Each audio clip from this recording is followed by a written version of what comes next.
అమర్ ఆరు ఫోటోని చూసుకుంటూ ఎందుకో అలజడి. ఉదయం నుంచి నాకు మాత్రమే కాదు, ఇంట్లో వాళ్ళందరికీ కూడా ఏదో జరిగిపోతోందన్న భయం. కానీ ఏంటన్నది తెలియటం లేదు. ఎందుకు ఆరు ఇలా అని అమర్ ఆలోచిస్తూ బాధపడుతూ ఉంటారు. తర్వాత పిల్లలు హోంవర్క్ చేసుకుంటూ ఉంటే మనోహరి బాల్ పట్టుకొని పిల్లలు ఆడుకుందాం రండి, ఎప్పుడు హోంవర్కేనా అని చెప్తూ ఉంటుంది. లేదా ఆంటీ, మాకు చదువుకోవాలి, మాకు చాలా వర్క్ ఉంది అని పిల్లలు చెప్తారు. చూడండి, అదే మీ అమ్మ చెప్తే ఇలా చెప్తారా? లేదు కదా. మీ అమ్మ బ్రతుకున్నప్పుడు ఎంత బాగా మిమ్మల్ని ఆడిపిస్తూ ఉండేది. స్కూల్లో అంతా చదివేసి వచ్చారు కదా, ఇప్పుడు కూడా చదవటం అవసరమా? అయినా కాసేపు ఆటలు ఆడుకుంటే ఆరోగ్యానికి చాలా మంచిది. మీ అమ్మ మీరు ఇలా ఆడుకోవటం చూస్తే పైనుంచి చాలా సంతోషపడుతుంది. కాబట్టి రండి పిల్లలు ఆడుకుందాం, మీ అమ్మ కోసమైనా వచ్చి ఆడుకోండి కాసేపు అని మనోహరి చెప్తుంది. రండి ఆడుకుందాం అని అమ్మ చెప్పడంతో రండి రండి అంటూ మనోహరి గార్డెన్లోకి తీసుకువస్తూ ఉంటుంది. ఆరు మరుగుజ్జుగా ఆ బంధనంలో ఇరుక్కొని బయటికి రాలేక విలువిల్లాడుతూ ఉంటే చెంబా ఆ రణవీర్ ఇంట్లో కూర్చొని ఏదో పూజ చేస్తూ ఉంటుంది. అప్పుడే మిస్టర్ గుప్తా ఆరు దగ్గరికి వచ్చి, చూడు బాలిక, నువ్వు చెప్తే వినలేదు, ఇప్పుడు చూడు ఎలా అనుభవిస్తున్నావో అని గుప్తా గారు చెప్తూ ఉంటారు. అదేంటి మిస్టర్ గుప్తా, ఇలాంటి కష్టం వస్తుందని నువ్వు నాకు ముందు చెప్పలేదు కదా అని ఆరు అంటుంది.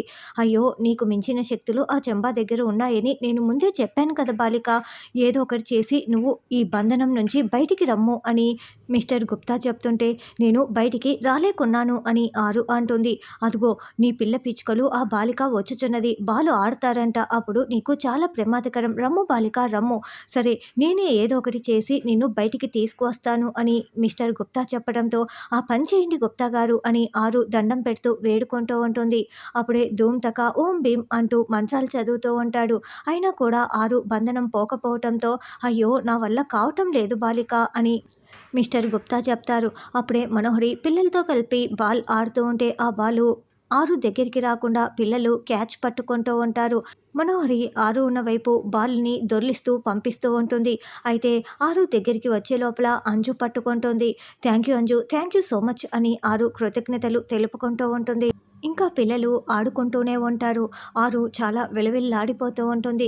అందుకే బాలిక, నువ్వు చెప్పినా వినలేదు, మా లోకంలోకి వచ్చి ఉంటే ఈ బాధలు ఈ కర్మ ఉండేది కాదు కదా అని మిస్టర్ గుప్తా చెప్తూ ఉంటే పైనుంచి చూస్తున్న గుప్తా గారు చాలా బాధపడుతూ ఉంటారు.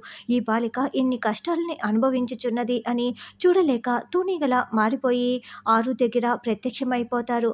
బాలిక, నిన్ను కాపాడుటకు నేను భ్రమరంగా మారి వచ్చి తిని, నువ్వు నాపై ఆసీనురాలుము కమ్ము అని తూనీగలా మారిన గుప్తా గారు చెప్పటంతో, గుప్తా గారు మీరు నన్ను కాపాడడానికి వచ్చారా? థ్యాంక్ యూ సో మచ్ అంటూ ఆరు తూనీగ పైన ఎక్కటంతో అక్కడి నుంచి ఎగురుకుంటూ ఆరుని తీసుకువెళ్తూ ఉంటారు.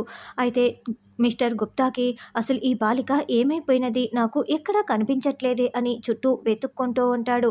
అప్పుడే రాథోడ్ ఎవరో ఒక స్వామీజీని కారులో తీసుకువస్తారు. ఇక్కడ చెంబాకి ఆరు తప్పించుకుందని అర్థమైపోయి అబ్బా అని గట్టిగా కేకలు పెడుతూ ఉంటుంది. ఏమైంది చెంబా, ఏమైందని రణవీర్ ప్రశ్నిస్తూ ఉంటే, ఆ ఆత్మ తప్పించుకుంది రణవీర్ అని చెంబా అరుస్తూ ఉంటుంది. అదేంటి, మరుగుజ్జుగా మారిపోయిన ఆత్మకి శక్తులు ఏవి కూడా ఉండవు, పని చేయవు, తప్పించుకోలేదు, నేను వెళ్ళి బంధిస్తానని చెప్పావు కదా, మరి ఇప్పుడు ఎలా తప్పించుకుంది అని రణవీర్ ప్రశ్నిస్తూ ఉంటాడు. నన్ను మించిన శక్తి ఏదో ఆత్మకి సహాయం చేసింది, అందుకే ఆ ఆత్మ తప్పించుకుంది. అందుకే నేను చెప్పాను కదా రణవీర్, ఆత్మని వెంటనే బంధించేసేయాలి, లేకపోతే తప్పించుకుంటుందని నా మాట వినలేదు. చూడు, ఇప్పుడు ఆ ఆత్మ తప్పించుకుంది అని చెంబా బాధపడుతూ ఉంటుంది.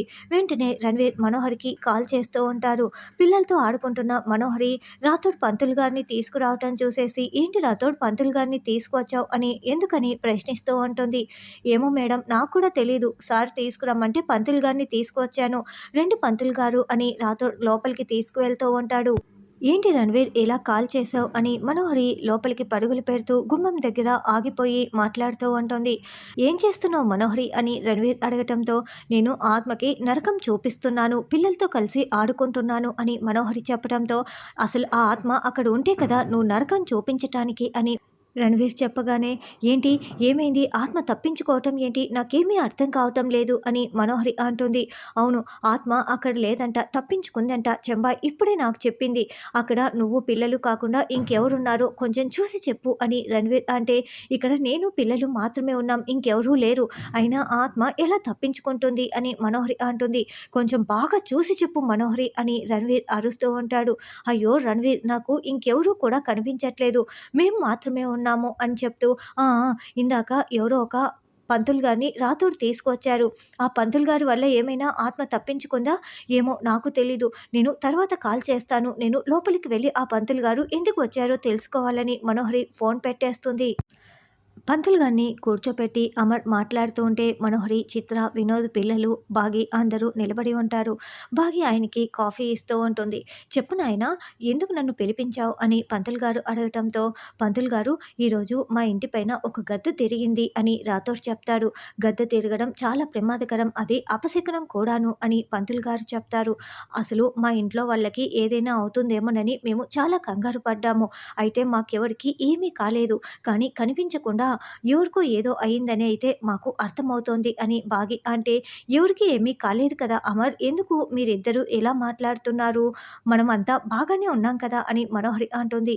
"అవును బావగారు, షాపింగ్ మాల్‌లో కూడా ఏమీ కాలేదు. ఇంకా చెప్పాలంటే కస్టమర్స్ ఎక్కువగా వచ్చారు ఈరోజు" అని చిత్ర, వినోద్ చెప్తారు. "మాకెవరికీ ఏమీ కాకపోయినా కనిపించిందైతే ఏదో జరిగింది" అని అమర్ అంటే, "అవును పంతులు గారు" అని బాగి చెప్తుంది. "ఏంటి బాగి, కనిపించిందంటే అర్థం ఏంటి? ఏం మాట్లాడుతున్నావు నువ్వు" అని మనోహరి అరుస్తూ ఉంటుంది. "నువ్వు ఆగు మనోహరి" అంటూ అమర్ అడ్డుపడుతూ ఉంటారు. "పంతులు గారు, ఈ ఇంట్లో మేమందరం కాకుండా నా భార్య ఆత్మ కూడా ఉంటూ ఉంది. మాకెవరికీ ఏమీ జరగలేదు కాబట్టి కనిపించని నా భార్య ఆత్మకి ఏదో జరిగిందని నాకు డౌట్‌గా ఉంది" అని అమర్ చెప్పటంతో, "అస్థికల్ని గంగలో కలపలేదా" అని పంతులు గారు ప్రశ్నిస్తూ ఉంటారు. "కలపాలని ప్రయత్నించాను. కొన్ని అనివార్య కారణాల వల్ల కలపలేకపోయాను. మళ్ళీ ఆ ప్రయత్నం చేయలేదు" అని అమర్ చెప్తాడు. "నా భార్య ఆత్మకి ఏదో అపాయం జరిగిందనిపిస్తోంది. ఏదో ఒకటి చేయండి" అని అమర్ అడగటంతో, "ఆత్మకి అపాయం అంటే అది దుష్ట శక్తుల వల్ల మాత్రమే జరుగుతుంది" అని పంతులు గారు చెప్పడంతో, "అలా జరగకూడదు. ఏం చేయాలో చెప్పండి. తను క్షేమంగా ఉండాలి" అని అమర్ చెప్తాడు. తూనీగల మారిన గుప్తా గారు, ఆరు ఇద్దరూ అక్కడే ఒకచోట మూలగా ఉండి ఇదంతా వింటూ చూస్తూ ఉంటారు. "సరే నాయనా, బ్రతుకుంటేనే పట్టించుకోరు. అలాంటిది చనిపోయిన తర్వాత కూడా నీ భార్య గురించి నువ్వు ఇంతలా ఆలోచిస్తున్నావంటే ఆవిడ చాలా అదృష్టవంతురాలు.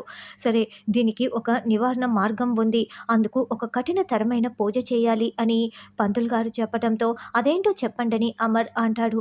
"అమర్, మళ్ళీ పూజెందుకు? ఆల్రెడీ పువ్వులున్నాయి కదా" అని మనోహరి చెప్తుంది. "నువ్వు ఆగు మనోహరి, మీరు చెప్పండి పంతులు గారు" అని అమర్ అంటాడు. "రేపు బ్రహ్మ ముహూర్తంలో లేయాలి. లేచి చన్నీళ్ళ స్నానం చేసి పట్టు వస్త్రాలు ధరించి" అని పూజా విధానం ఏదో వివరిస్తూ ఉంటాడు. "అలా పూజా విధానం పూర్తి చేయాలి. అలా చేస్తే ఆత్మకి ఎలాంటి ప్రమాదం ఉండదు" అని అతను ఏం వివరాలు చెప్పాడో అన్నది మనకి వినిపిస్తూ ఉంటారు. "అలాగే పంతులు గారు, తప్పకుండా చేస్తామని" అమర్ అంటాడు. "ఈ కఠినతరమైన పూజ ఏదో నేనే చేస్తాను పంతులు గారు" అని బాగి అనడంతో, "అమ్మా, ఆయనంటే భర్త, నీకెందుకమ్మా" అని చెప్పటంతో, "ఆరు అక్క నాకు తోడబుట్టిన అక్క కాకున్నా కూడా అంతకంటే ఎక్కువ పంతులు గారు, నేనే చేస్తానని" బాగి చెప్తుంది.